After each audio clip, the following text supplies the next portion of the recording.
Most of our students receive free and reduced lunches, breakfasts. There's a lot of need for students to be provided with things. There is a big gap. They just don't have the same opportunities to make connections with research and with science in a way that helps them access college in the future.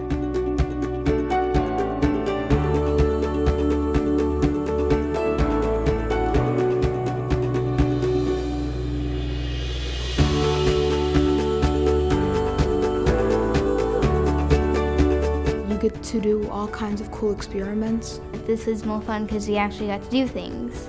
I feel like I want to learn more about how life works. Science for Tomorrow is a program that reaches out to underrepresented youth in Michigan. We'll bring them to campus and they'll get all sorts of science activities here and also visit them at the schools. We've gone to the scientists' labs and we get to see what the scientists are working on, what they're experimenting on. The students love meeting the scientists. They always have so many interesting questions. This is supposed to be an on-campus program, but in looking at how the pandemic was, we had to find a more creative way of still reaching the students.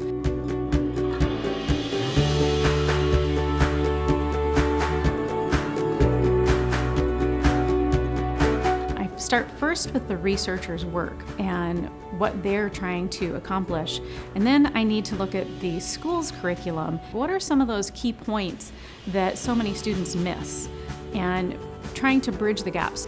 Endothermic is heat being drawn in, exothermic is generating heat.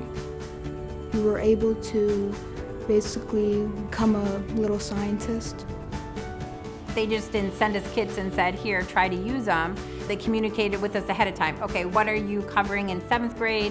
What are you covering in 8th grade? This is only enhancing the curriculum that we already have to teach.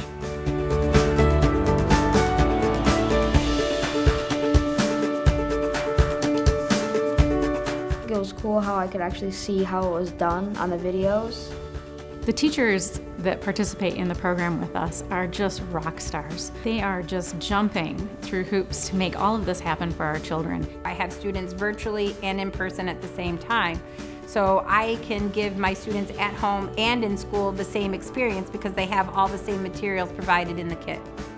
We find that with young people, when they have a relationship with people in science and they feel fostered and safe, they will continue with science.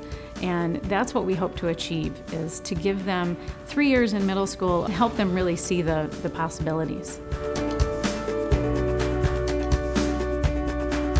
I definitely liked it. I like doing hands-on things.